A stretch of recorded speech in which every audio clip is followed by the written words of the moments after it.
Many Kenyans consider me the encyclopedia of all assassinations in Kenya's history since independence to date. But I can say that about 4 or 5, a few of them, I cannot solve it. I go one step ahead and find myself 3 steps behind. One of the assassinations was that of Julie Ward. In this episode of Julie Ward, we are going to see Ole Makallah. Ole Makallah, a game warden who was heavily implicated in Julie Ward's murder. I got his number from abroad. I have been having an indirect communication with John Ward. I'll cover that. And my contact with John Ward is the one who gave me Ole Makallah's telephone number. My contact, who is abroad, stays in Illinois. Enough of that. So when I was given the number, the intention is, my contact is through John Ward, the late. I've been wanting to find out the truth of what happened to Julie Ward. And wanting to know the truth, they have tried to find it through me. And I can admit that this one is a bit tough. Sincerely, I cannot satisfactorily explain, just like the other assassinations, I cannot satisfactorily give a storyline that makes sense. So we tried, and I was given his number. I've been calling his number. I've been talking to him. Actually, it is the corona virus that made me stop calling him. Because my intention then was that Ole Makallah allows me to go to Narok and meet him face to face, then we talk. My intention, and the intention of my contact, and of course by extension the John Ward family had wanted. I don't know, since John Ward died, of course the issue was taken over by his sons, but I don't know whether they have that enthusiasm. I do not also know whether those who have taken over would really pursue my line. Maybe they'll pursue, they are to decide. And it is even possible for them to decide to not to pursue the case further. So, before Corona, I used to try and talk to Ole Makallah with an intention that we meet and I talk to him. The intention was that whatever little he knows, he should tell without exaggerating and without hiding. And the intention was also that, if you keep a secret, people may tempt to even kill you. You see, there is this profiling. Once you have spoken, those who know will profile you. And they will ask themselves, is there anything else that he has not spoken? For example, you have said something, especially the Kenyan culture. Sometimes it is good to let the person live and the story dies slowly, a natural death. But when you kill that person, whatever he has said becomes hot topic and the chances of you being found becomes more. But then there is a problem with those who speak, because if you speak some and let out some, you see, the person who may want to harm you, when he knows that you have spoken everything, he knows that there is nothing more you'll talk. So hurting you will only result in highlighting what you have said. But if he knows that you are hiding something else, especially those who want to use it for monetary, then chances of you being followed and being sent to your maker are very high. So whenever I could ring him, one thing I noticed that he never picked the phone. I would ring a few occasions, 2, 3, or even 4 times. He doesn't ring. Then I stop calling. After I've stopped calling, then he used to call me. He would call me. And when he calls me, the first thing he did was ask who was calling. So I concluded that he had not saved my name. So I would spend a few moments trying to remind him. Mimi ni kwa Tenge, yule ni kwa na blah blah blah. You spend a few hours, says, okay, whatever. That is one thing I noticed. He had not saved my number, although I had saved his number. He used to have different reactions at every call, because I could communicate with my contact in Illinois in the US, telling him what I felt. Well, I mean, we could consult, and then I would tell him, is it okay if I would call the Maasai? He would say, okay, call him. And then we would discuss, and then I would call the person. And as I've said, whenever I used to call, he would not pick the phone. And when he picked, he would first of all ask, who is it? And then I discovered that every time we talked, every call, let's say I call this time, maybe spend a week or so, call again, he would come completely different from the last time. There were occasions we would talk on the phone and he would look very, very suspicious. Of course, it comes with my profession. Anybody talking to an NIS officer is always very cautious. But there are occasions he could talk to me very suspicious. Okay, I know what you're saying. I've read about you. I've seen you on TV. I've done this and that. But why do you want to? Why don't you let the story die? He used to be that way. There are even some occasions he would be very cooperative. He would even ask me what to do. I would tell him everything except what happened then, because I do not know what happened. I would even tell him, when he was cooperative, I would even tell him that if someone knows that he has something to hide, then that is dangerous to him. And we would talk in a very friendly manner. Always, there's no occasion that we talked using my credit, because he would wait for me to call a few occasions, and then he would call back. So during that time when he's cooperative, it is his credit we are using, and he would really treat me as a confidant, and he would really want me to give him the scenarios, scenario A, scenario B, and scenario C. And I would report back to my contact in the Illinois. Of course, the information would be passed to John Ward that the person is cooperating, and let us be hopeful that he will call a press conference. And of course, I used to get information that any expenses which I would expect, because I would have to leave wherever I was, go to Narok, that is expenses, where to stay and whatever, they would take care of that. But as I said, every time you can get the first call, he's very suspicious, very reserved.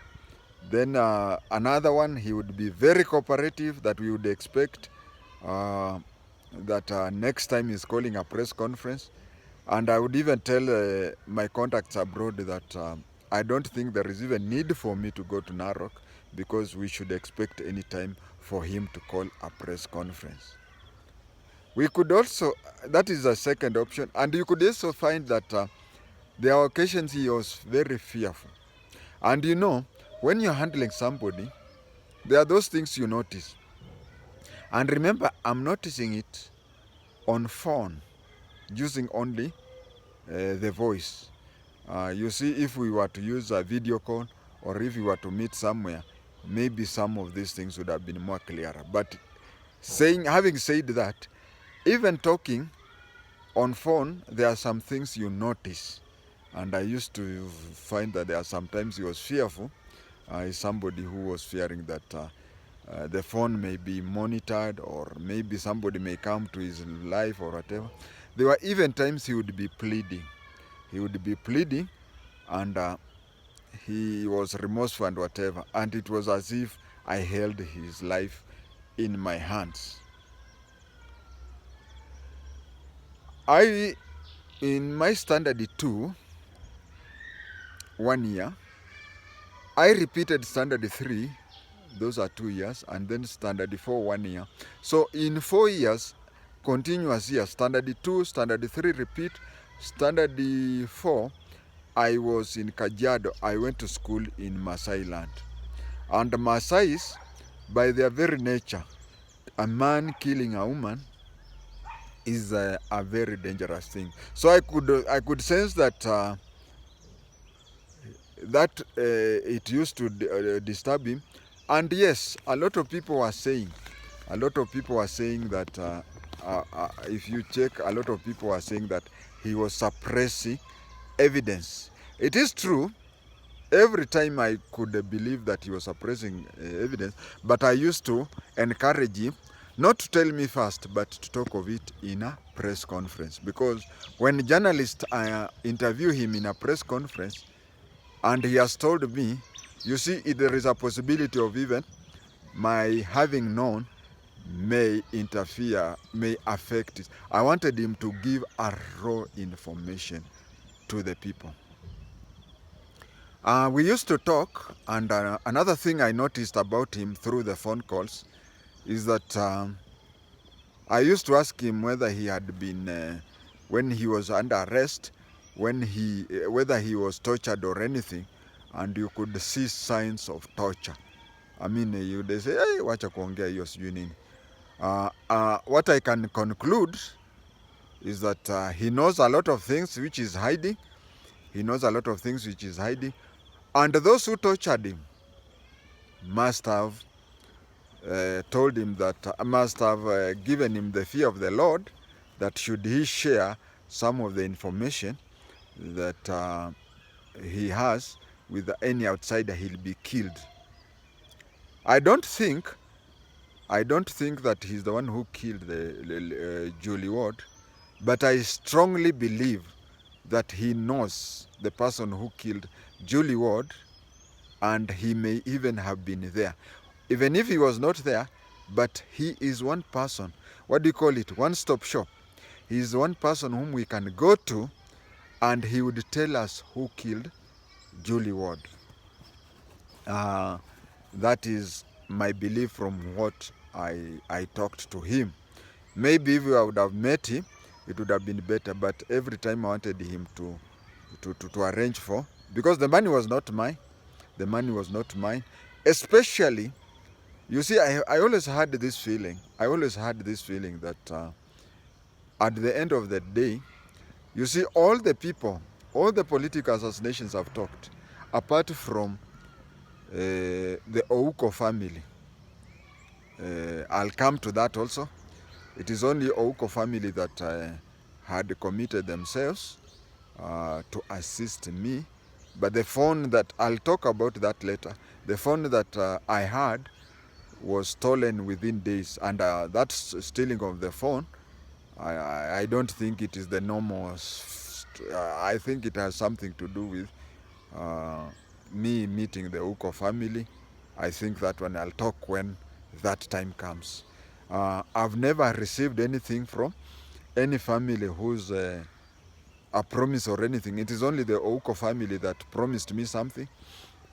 But Of course, the phone call, the telephone was stolen, so I lost contact with them. But any other family, we have been having contacts, and they have never promised even a single cent, and they have never given a single cent. But as for Julie Ward, I'll come to that, but financially, I've been looked into. I'll come to that. And so when I was insisting that I go to Narok, it was not in my money. It was to be from the Julie Ward family.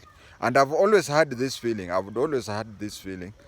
that if I would have cracked that, I think the Julie Ward family believed that I had answers, and they also had that hidden. I could read it through the emissary that if I would have participated in finalizing this issue once and for all, I would be well compensated, if I can say that. That is the only place, if as I'm speaking now, it is only through the ward that I've ever had money.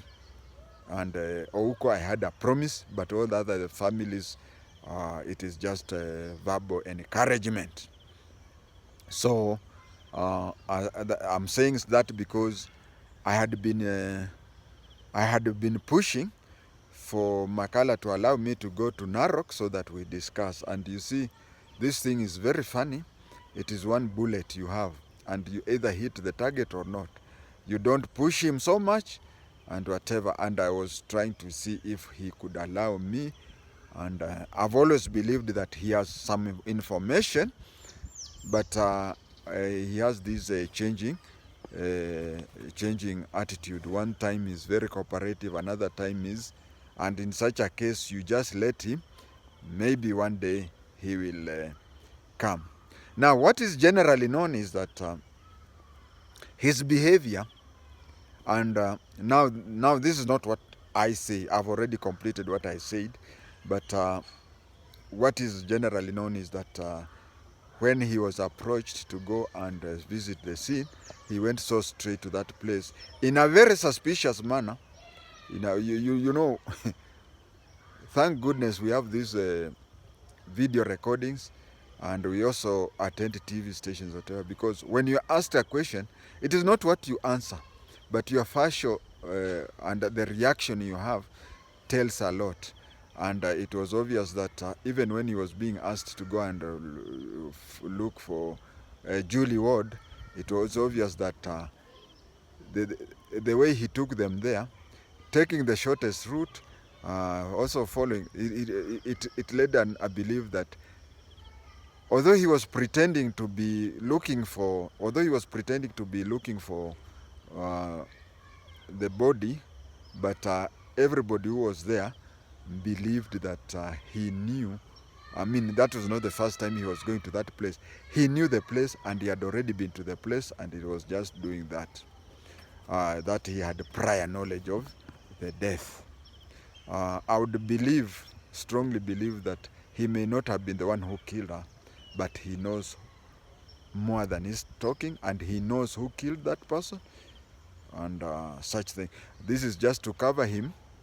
We will have other sessions concerning Julie Ward's murder. I'm really sorry that Julie Ward, Ronald Gideon Gala, Gama Pinto, about 5 people. I cannot conclusively give a theory that can lead to a very convincing statement that this is how so-and-so died. We have been having some deaths. When we had Musando and others, some people are pushing for foreign intelligence or foreign investigative agencies such as FBI to come and investigate. I want to say here that Scotland Yard came in this particular case. Scotland Yard was there during Ouko's time. We have FBI investigated Father Kaiser's thing. This is what usually happens, and I'm an intelligence officer, I'm an NIS officer. I was in the NIS when it was called Special Branch. Sometimes some of these intelligence organizations know the truth, and in fact most of the time they know the truth, But sometimes they look at the relationship within the two governments. Sometimes they suppress the information so as to keep the two governments in good books. Thank you.